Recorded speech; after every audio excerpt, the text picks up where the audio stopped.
¿Qué tal?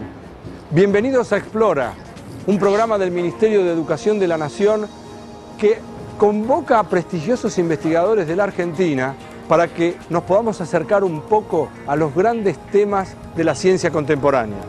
Hoy vamos a hablar sobre los nuevos materiales y en particular los que son cristalinos.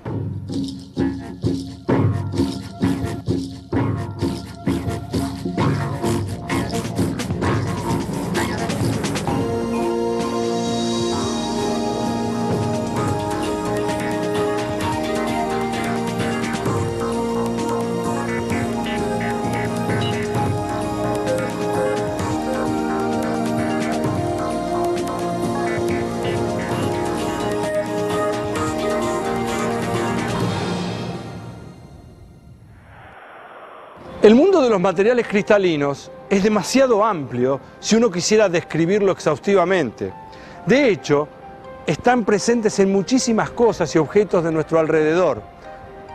Por ejemplo, el cuarzo y las piedras preciosas son ejemplos de grandes cristales. Por otro lado, el acero y el aluminio están compuestos de pequeños cristales amalgamados entre sí. Y en realidad los chips, por ejemplo, los chips que aparecen en las computadoras, en los teléfonos celulares, en casi cualquier aparato electrónico, están compuestos por láminas de cristales de silicio. Y a este listado hay que agregarle lo que se conocen los televisores de plasma, cuya pantalla tiene cristal líquido, que es una variedad específica de los nuevos materiales cristalinos. Si uno busca auxilio en la química y busca la definición de materiales cristalinos, encuentra que desde el punto de vista molecular tienen estructuras ordenadas, periódicas. Y esto es una diferencia con respecto a los polímeros, o los plásticos, que tienen una estructura molecular desordenada. Para conocer las propiedades de los materiales cristalinos y su estructura molecular, fuimos a conversar con la doctora Sara Vilmes. Los materiales cristalinos los encontramos en la naturaleza, por ejemplo en las piedras preciosas, la mica, el cuarzo, lo que se llama cristal de roca. ¿Qué es un material cristalino? Simplemente un ordenamiento de átomos o de un grupo de átomos o de moléculas a lo largo del espacio. ¿Cómo nos podemos imaginar esta forma de ordenarse periódicamente? Simplemente como una pared azulejada con azulejos decorativos. Uno a veces ve el motivo cuando junta 4 azulejos y eso se repite a lo largo de la pared, para la derecha, para la izquierda, para arriba y para abajo. Y podemos imaginarnos toda la pared simplemente viendo el conjunto de 4 azulejos. Lo mismo pasa con los sólidos cristalinos. Conociendo lo que se llama una celda unidad, yo puedo saber cómo es la estructura de todo el sólido. ¿Qué es lo importante de estos materiales cristalinos? Es que las propiedades eléctricas, térmicas, magnéticas, ópticas, mecánicas, todas las propiedades que uno se pueda imaginar están directamente relacionadas con la distribución de átomos, con la estructura del material, que a su vez es la que condiciona cómo se distribuyen los electrones en ese material. En ciencia de materiales nos encontramos con 2 grandes desafíos. Por un lado, queremos conocer la relación estructura-propiedad y por el otro tenemos que sintetizar los materiales con una determinada propiedad. Hay casos donde uno conoce cuál es la relación entre la estructura y la propiedad.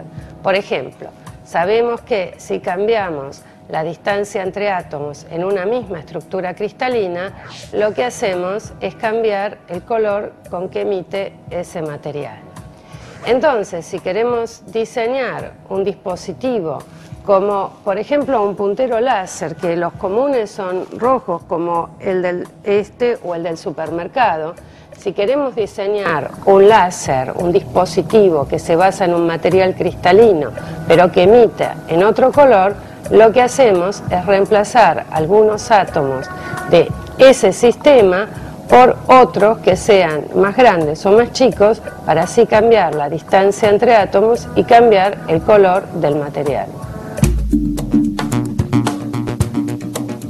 Para la síntesis hay muchísimas variantes, todo depende del uso que le voy a dar a ese material, de la cristalinidad que necesito y del costo del proceso. Veamos un ejemplo. Tenemos los chips que están presentes en nuestra vida, ya sea en las PCs, en los teléfonos, en los controladores de microondas. Esos chips están todos hechos a partir de un material base que es el silicio, un silicio de altísima cristalinidad. Por ejemplo, acá tenemos cómo se ve un silicio sumamente cristalino. ¿Qué se hace para microelectrónica? Bueno, en determinados puntos de aquí hay que poner 5 átomos extraños de otro elemento por cada millón de átomos de silicio. Con técnicas adecuadas puedo controlar perfectamente la cristalinidad, cuántos átomos estoy poniendo y tener el material deseado. Como ya hemos visto, los materiales cristalinos no son solamente nuevos o sintéticos. En la naturaleza, hace millones de años que existen algunos, como por ejemplo el cuarzo o el silicio. Es decir, que no se trata del material, el material estaba ahí. La diferencia está en el uso que le damos y por eso nos estamos metiendo en un nuevo concepto que se llama aplicabilidad.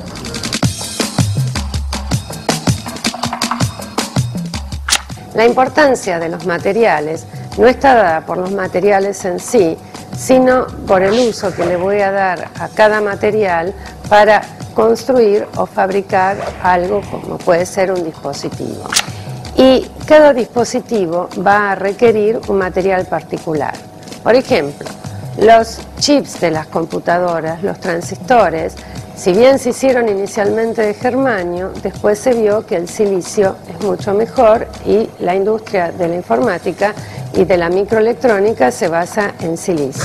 Desde la aparición del hombre sobre la superficie de la Tierra, una de las cosas que seguramente lo tienen que haber intrigado era cómo generar fuego y por otro lado cómo dominarlo. Ahora, ¿cómo generarlo? Uno puede decir, bueno, deben haber raspado, no sé, palitos duros contra piedras o frotar 2 piedras para tener chispas y de esa forma generar fuego. Entonces uno se preguntará, ¿qué tiene que ver este tipo de encendedor con lo que estamos hablando? La piezoelectricidad. Los invito entonces a recorrer esta reseña histórica sobre este tópico.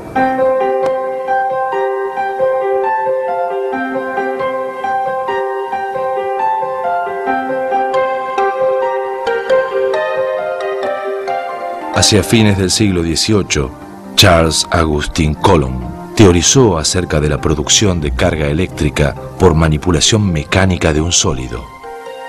Y entre 1817 y 1820, tanto René Just Hawey como Antoine Becquerel reportaron haber observado que cuando algunos cristales se comprimían, había efectos eléctricos.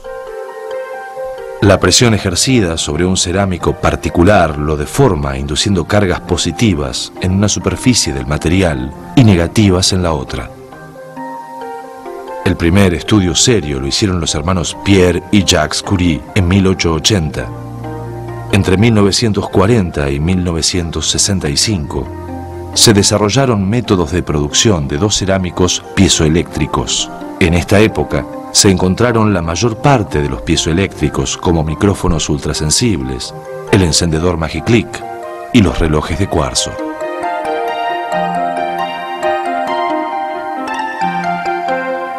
En el próximo bloque vamos a conocer un material que es y será parte indisoluble de nuestra vida cotidiana y que va a tener aplicaciones tecnológicas de las más diversas.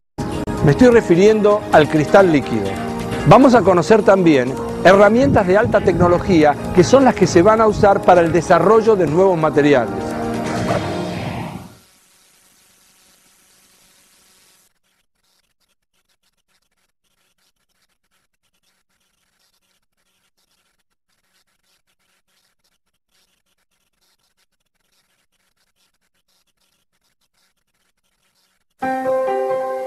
Desde comienzos de la década del 70 escuchamos hablar de cristales líquidos.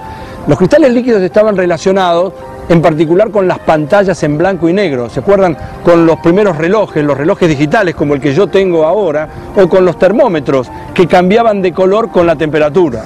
Más adelante, este material se fue perfeccionando y su uso aparece en distintos lugares, por ejemplo, en ventanas inteligentes o hasta en los sorprendentes monitores planos. Pero en definitiva, ¿qué es el cristal líquido? Consultamos al licenciado en química Andrés Seltzer y él nos va a explicar un poco más de qué se trata.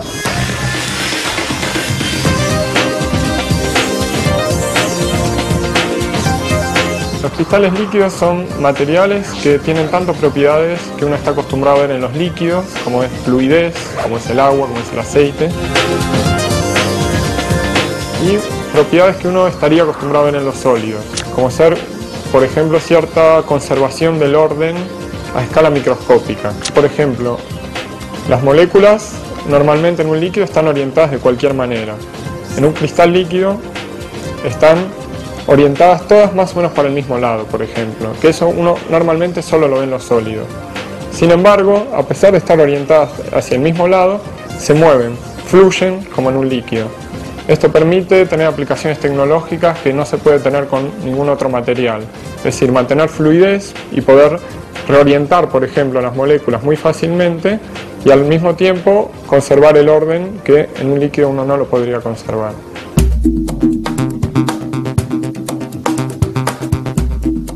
Si yo quiero orientar una cosa con un campo eléctrico, orientar molecularmente, girar todas las moléculas y ponerlas mirando para el mismo lado, no puedo hacerlo con algo sólido, porque las moléculas están trabadas. Tengo que girar la piedrita del sólido, ¿sí?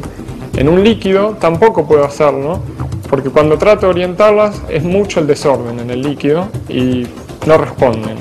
En un cristal líquido, cuando oriento uno, la de al lado se orienta de acuerdo a la primera que orienté, entonces es un fenómeno colectivo.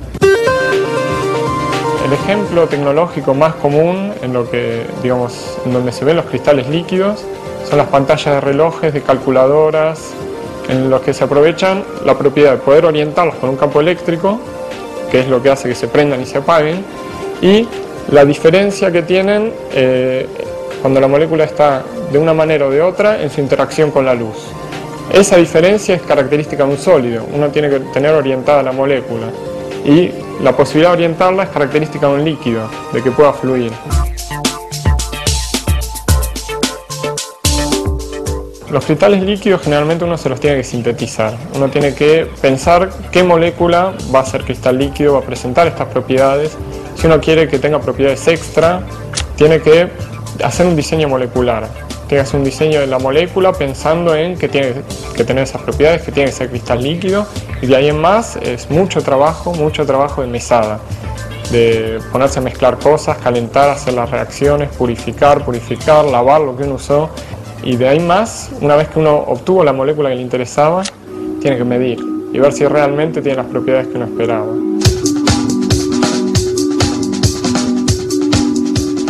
De acá a 15 años, lamparitas orgánicas, digamos, no que tengan un filamento de metal adentro, sino que tengan materiales orgánicos, posiblemente pantallas extra chatas y flexibles, circuitos flexibles, es decir, lo que ahora uno tiene una calculadora que es rígida, va a pasar a ser algo como una hoja de celofán, flexible y que tenga toda la electrónica dentro. Para los próximos años tal vez uno no lo sepa, pero ahí atrás van a estar los cristales líquidos en la nueva tecnología, en las nuevas cosas que uno va a usar en el día a día. Estos desarrollos tecnológicos fueron posibles gracias a la convergencia de distintas disciplinas, como por ejemplo la química, la física, la biología. Pero uno no puede omitir a las ingenierías. Son ellas las que han permitido llevar a una escala de producción masiva todos estos avances científicos. Pero en este proceso también fueron fundamentales las herramientas que desarrollaron los científicos, herramientas de observación, de medición, de comprobación, y que en algunos casos requieren una tarea muy exigente de interpretación. Visitamos el Laboratorio de Difracción de Rayos X del Departamento de Química Inorgánica de la Facultad de Ciencias Exactas y Naturales de la Universidad de Buenos Aires. Y allí hablamos con el doctor en química, Matías Giovalli, que también es investigador del CONICET. y le preguntamos dos cosas. Primero, ¿qué es la difracción de rayos X? Y en todo caso, ¿cómo se usa para identificar materiales cristalinos?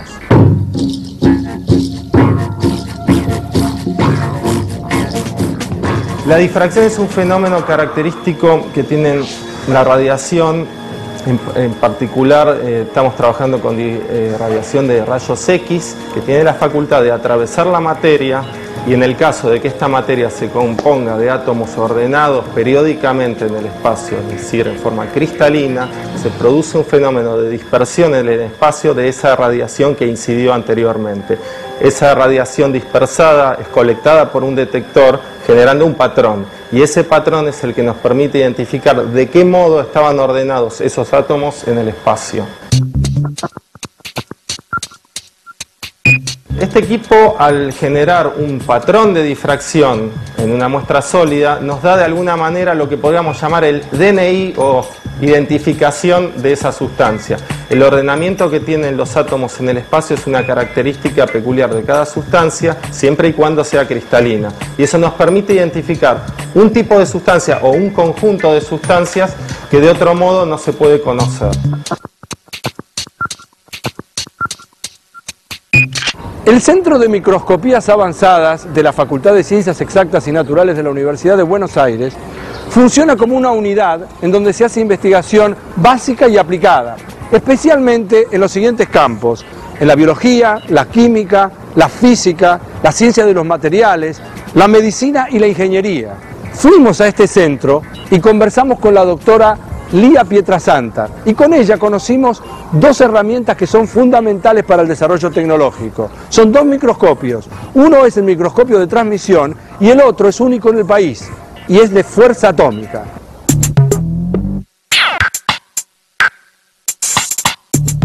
Tanto la microscopía electrónica de transmisión como la microscopía de fuerza atómica son herramientas fundamentales en la caracterización de los nuevos materiales que se van desarrollando y, por lo tanto, en el área de la nanotecnología.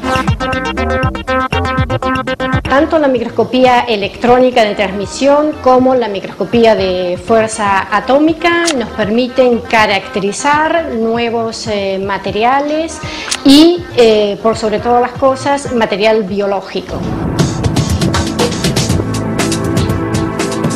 La mayor ventaja de estas técnicas es el grado de resolución que se obtiene en distintas muestras, no solamente en materiales, sino también, por ejemplo, cuando hablamos de moléculas aisladas, podemos preservar la estructura y, por lo tanto, la función de las mismas.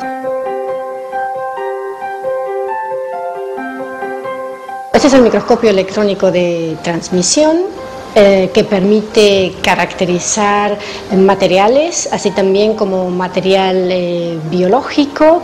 En este momento tenemos una resolución de 1 nanómetro aproximadamente. Si nosotros vamos a estudiar, por ejemplo, una célula, para poder observarla aquí en el microscopio electrónico de transmisión, necesitamos hacer un procesamiento de la muestra. Necesitamos fijar la célula, deshidratarla, cortarla, hacer unos cortes, hacer una tinción y después observarlas. Mientras que con el microscopio de fuerza atómica yo observo la célula viva, ¿no?, durante un determinado tiempo, y esa es la gran diferencia entre las microscopías. En el mundo de hoy hay científicos que se dedican a investigar sistemas que son muy pequeños, muy chiquititos, en el orden de lo que se llaman nanómetros. Y un nanómetro es la millonésima parte de 1 milímetro. Hay muchos científicos que intuyen aplicaciones en electrónica, en lo que se va a llamar o se llama nanoelectrónica, o los nanorobots, que son los que van a reparar células. Pero de hecho ya hay aplicaciones hoy en la biología, como nos explica la doctora Elizabeth Harris. Los factores de crecimiento son moléculas importantes porque participan en el crecimiento de las células y, por ejemplo, tienen un rol muy importante en el cáncer. Hoy, gracias al descubrimiento de unas nuevas nanopartículas denominadas puntos cuánticos, podemos visualizar procesos importantes como por ejemplo la entrada de ese factor de crecimiento a la célula a nivel de moléculas únicas. Estas nanopartículas son del orden de 1.000.000 de veces más pequeños que 1 milímetro. Lo que nosotros hacemos en el laboratorio es modificar una capa polimérica que recubre a estas nanopartículas y en particular la unimos a moléculas que nos interesa estudiar, como por ejemplo podría ser un factor de crecimiento. Estas nanopartículas tienen futuras aplicaciones en 2 áreas de la biomedicina. Una es en los análisis clínicos, porque permiten tener una muy alta sensibilidad. Como vimos, podíamos llegar a detectar una molécula única. Otra de las aplicaciones es en diagnóstico por imágenes. Sería muy interesante poder aprovechar de la posibilidad de detectar estas nanopartículas a través de la piel sin tener que hacer, por ejemplo, un proceso de cirugía para poder saber si un tumor, por ejemplo, ha tenido metástasis. Se ha mostrado que nanopartículas que se pueden visualizar con luz infrarroja se pueden detectar hasta 5 centímetros por debajo de la piel. ¿Cuáles son las limitaciones de utilizar este tipo de tecnología? Bueno, en primer lugar es la toxicidad de estas nanopartículas y eso es lo que se está estudiando. El interior, ese cadmio que tienen adentro, es tóxico y es muy importante que el recubrimiento no permita que ese cadmio llegue al tejido. Otro problema que hay hasta ahora es que para detectar esos tumores se necesita todavía más penetración, porque se sabe que pueden existir hasta como 10 centímetros por debajo del tejido y todavía no se llega a ese nivel de detección.